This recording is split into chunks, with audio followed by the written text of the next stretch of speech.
Sean todos bienvenidos al segundo video de la sesión número 10 del canal Análisis Económico Post-Keynesiano en Latinoamérica. En esta sesión se está analizando el tema El problema de Europa, el euro. En el video anterior se discutió que el problema fundamental del euro es que al diseñarlo se creó una entidad para el manejo de la política monetaria, el Banco Central de Europa.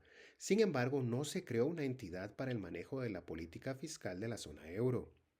Esto sucedió porque el objetivo desde un inicio era limitar la política fiscal que las naciones europeas podían ejecutar. Es importante recordar que, de acuerdo con el análisis económico neoclásico, la política fiscal es inflacionaria. Asimismo, en el primer video se discutió que al adoptar el euro, las naciones renunciaron a su soberanía monetaria. Y esto, como vamos a analizar a continuación, también trajo muchísimos problemas. Entonces, en este video se van a analizar otras interioridades del Tratado de Maastricht y el efecto de estas disposiciones en la ejecución de políticas públicas de las naciones que utilizan el euro. Continuemos entonces con el análisis. Como se revisó en el primer video de esta sesión, el euro se definió en el documento llamado Tratado de Maastricht, redactado en 1992. Los objetivos de crear una unión monetaria a través del euro eran marcar una nueva era en el proceso de integración de Europa, aumentar la solidaridad entre las personas respetando su historia, cultura y tradiciones, alcanzar el fortalecimiento y la convergencia de las naciones europeas y establecer una unión económica que incluyera una sola moneda.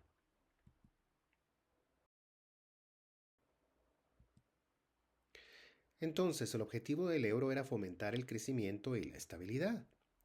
El artículo 2 del Tratado de Maastricht dice: la comunidad, mediante el establecimiento de un mercado común y de una unión económica y monetaria, y mediante la realización de las políticas comunes, tendrá como fines promover en el conjunto de la comunidad un desarrollo armonioso y equilibrado de las actividades económicas y un crecimiento sostenible, no inflacionista y respetuoso del medio ambiente, un alto grado de convergencia de los resultados económicos, un alto nivel de empleo y de protección social, la elevación del nivel y la calidad de vida, y la cohesión económica y social y la solidaridad entre los Estados miembros. Vemos cómo varios de estos objetivos en realidad nunca se lograron. Bueno, y veamos otras interioridades del Tratado de Maastricht. El artículo 104c. Los Estados miembros deben evitar déficits gubernamentales excesivos. Esto estaba definido de la siguiente forma. El déficit del Estado para cada año no debe ser superior al 3% del PIB y la razón deuda como porcentaje del PIB no puede exceder el 60%. En un principio, la presencia de déficits fiscales mayores a un 3% del PIB no parecía importar. Tanto Alemania como Francia excedieron este límite en los primeros años. Sin embargo, el Tratado de Lisboa, ratificado en 2009, reforzó el papel de la Comisión Europea en el procedimiento de déficit excesivo. Entonces, aquí quedan reflejadas claramente las restricciones significativas que se imponían a las naciones que habían adoptado el euro en cuanto a la ejecución de política fiscal.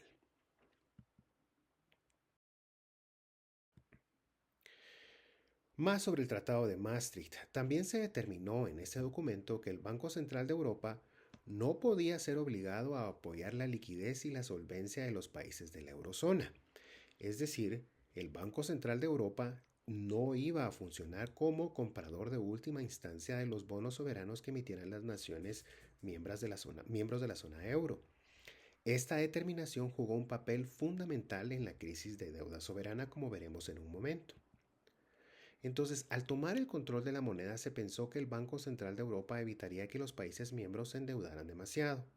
Se pensó que esto sería suficiente para contar con una moneda estable y crecimiento económico. La crisis financiera de 2008 comprobó que los críticos del euro tenían razón.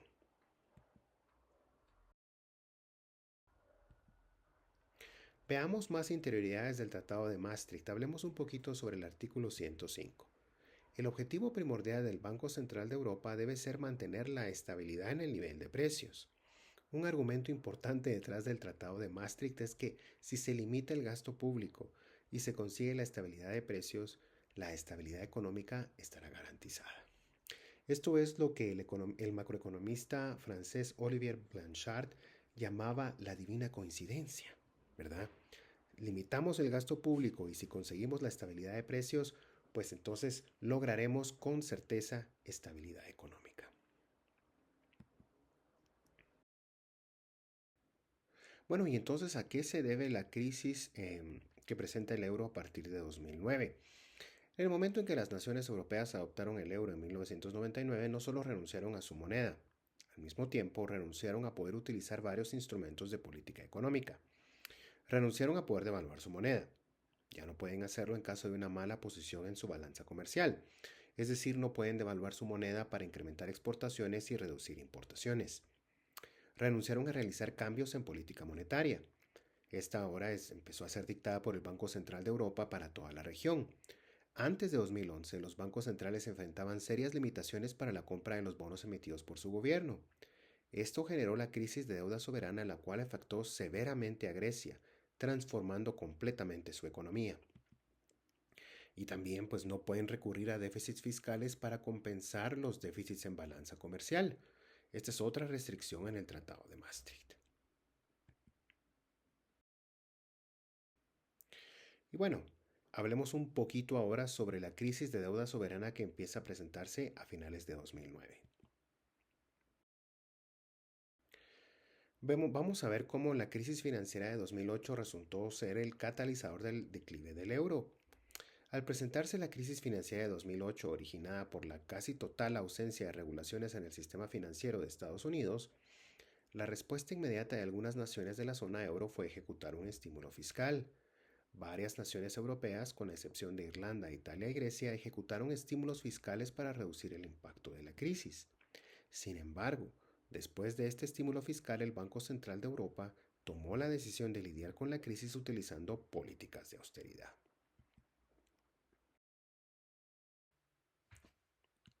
La próxima gráfica muestra las tasas de interés de los bonos soberanos de 7 países miembros de la Unión Europea. La gráfica muestra la tasa de interés promedio para los bonos de Grecia, Irlanda, Italia, Portugal y España. Asimismo, muestra la tasa promedio de Francia y Alemania. También muestra por separado la tasa para Reino Unido, país que al unirse a la Unión Europea conservó su moneda, la libra esterlina. Como se aprecia, las tasas de interés de los bonos de deuda de 5 países se fueron hasta arriba, mientras que las de los otros 2 países que también utilizan el euro se mantuvieron bajas y estables. La línea continua en la figura muestra la tasa de interés promedio para los bonos soberanos de Grecia, Irlanda, Italia, Portugal y España. La línea discontinua muestra el promedio de la tasa de interés de los bonos soberanos de Francia y Alemania. Por último, se presenta por separado la tasa de interés de los bonos soberanos de Reino Unido. La figura muestra cómo las tasas de interés de los bonos de Alemania, Francia y Reino Unido se mantuvieron estables durante el periodo posterior a la crisis financiera de 2008, mientras que para las otras naciones las tasas de interés aumentaron considerablemente, especialmente para Grecia, cuyo bono soberano llegó a pagar más de un 25% en 2012. Es claro que los especuladores, al darse cuenta que los bancos centrales nacionales estaban muy limitados en cuanto a poder comprar los bonos emitidos por sus gobiernos, y al darse cuenta que el Banco Central de Europa no estaba dispuesto a actuar como comprador de última instancia de estos bonos, decidieron atacar estos instrumentos con las consecuencias que se presentan a continuación.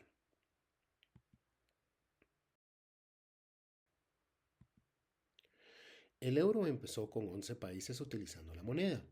Para 2015 el número había llegado a 19 naciones. Ahora el número se posiciona en 26. Alemania es el país miembro más grande con una población de 82 millones y un PIB de 3.8 billones de euros. A pesar de que estos países utilizan el euro como moneda doméstica, la responsabilidad de la emisión de bonos recae en cada gobierno. No existe un eurobono. El Banco Central de Europa se encarga del manejo de la moneda, pero no interfiere en la emisión de bonos de deuda de los países miembros.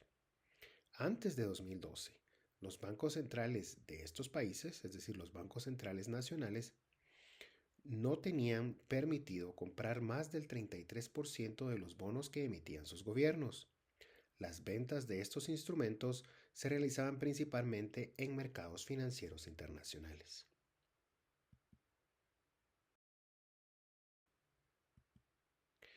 En 2010, la debacle financiera inició en Grecia.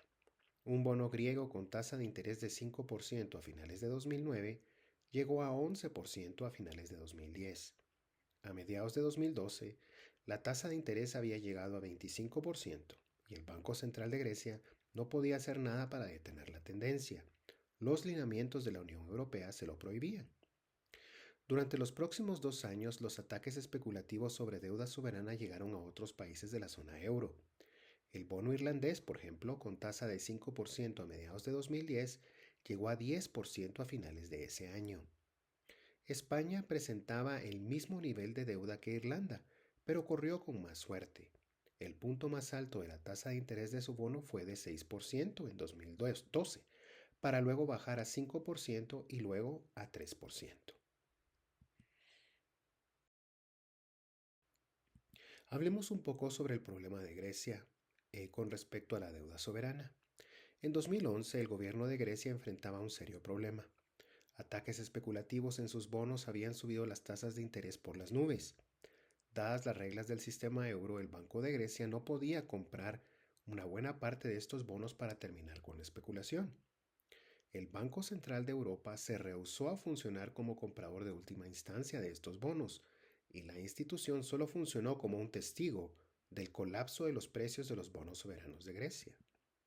En Frankfurt, sede del Banco Central de Europa, y en Berlín, los líderes europeos diagnosticaron el problema como uno de deuda pública excesiva, que requería implementar políticas de austeridad, es decir, recorte en el gasto público, incremento en los impuestos, reducción de salarios en el sector público, privatización de empresas del Estado, para que Grecia pudiera pagar la deuda.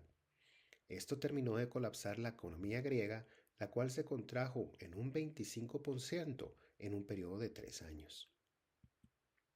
En el momento que Grecia implementó las políticas que le fueron impuestas, su deuda se encontraba en 161% del PIB en 2011. Para 2017, tras 6 años de políticas de austeridad, la deuda se encontraba en 176% del PIB.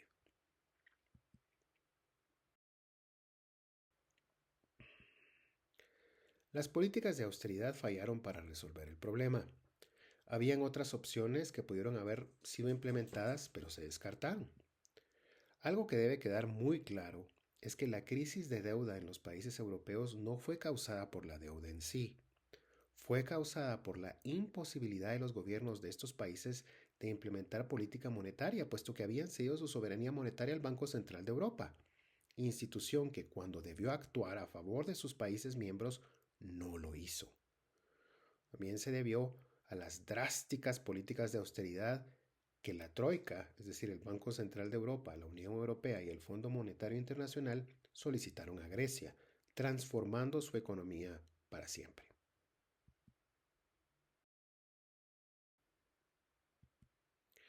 Hablemos un poquito sobre la llegada de Mario Draghi al Banco Central de Europa. Con la llegada de Mario Draghi a la presidencia del Banco Central de Europa, la situación cambió un poco. El 26 de julio de 2012, Draghi prometió hacer lo que fuera necesario para salvar el euro. Esto significaba convertir al Banco Central de Europa en un agente de último recurso para los gobiernos nacionales. El Banco Central de Europa compraría deuda pública en los mercados secundarios para garantizar que no se produjera un impago. Esto hubiese salvado a Grecia en 2012. Sin embargo, la ejecución de gasto público por parte de las naciones que utilizan el euro se dificulta mucho por el límite impuesto. El déficit del Estado no puede superar el 3% del PIB. Esta figura muestra el déficit fiscal promedio como porcentaje del PIB para la zona euro en el periodo 2012 a 2023. Se muestra cómo, con la única excepción de 2020 por la pandemia de coronavirus, el déficit de la zona euro se ha mantenido dentro del límite establecido por el Tratado de Maastricht, Debe recordarse que algunas de estas naciones presentan déficit por cuenta corriente en la balanza de pagos, lo que, de acuerdo con el concepto de la identidad fundamental, dificulta que el sector privado de estas naciones de la zona euro se encuentre en superávit, es decir, que pueda acumular activos financieros. Analicemos entonces el euro utilizando el concepto de la identidad fundamental como lente. Utilicemos entonces la identidad fundamental como herramienta para analizar el euro. En la sesión 6 se introdujo el concepto de identidad fundamental, como la llama el economista post-keynesiano Marc Lavoie. Esta es que el ahorro del sector privado será igual al déficit del sector público más el saldo de la cuenta corriente de la balanza de pagos. Esta identidad se deriva del sistema de cuentas nacionales e indica que el sector privado podrá acumular activos financieros, es decir, estará en superávit, si se presenta un déficit fiscal o si existe un saldo positivo en la cuenta corriente que sea significativo, especialmente si el Estado presenta un presupuesto balanceado o presenta un superávit.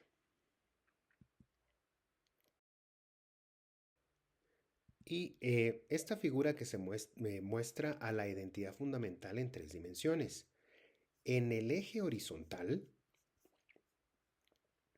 se muestra el saldo de la cuenta corriente de la balanza de pagos. A la derecha del punto de origen se presenta un superávit por cuenta corriente, mientras que a la izquierda del punto de origen se presenta un déficit.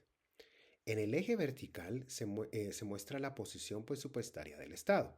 La línea vertical por arriba del punto de origen muestra un superávit fiscal y por debajo del punto de origen muestra un déficit fiscal. Por último, las líneas a 45 grados sobre el plano cartesiano muestran la posición del sector privado. A la derecha del punto de origen se encuentra el área de superávit del sector privado. A la izquierda del punto de origen se encuentra el área de déficit del sector privado. Claramente se visualiza en esta figura que para una nación que presenta déficit por cuenta corriente y enfrenta la restricción de que el déficit como porcentaje del PIB no puede superar el 3% de acuerdo con el Tratado de Maastricht, se encuentra en una situación muy difícil porque su espacio de maniobra se reduce al área que se muestra en el triángulo de color negro. Es decir, aquí se está condenando a esta nación a que presente crecimiento económico solamente si el sector privado toma deuda. En las siguientes figuras se muestra el saldo de cuenta corriente en balanza de pagos en el periodo previo a la crisis financiera de 2008 y algunos años después de algunas naciones que adoptaron el euro como moneda.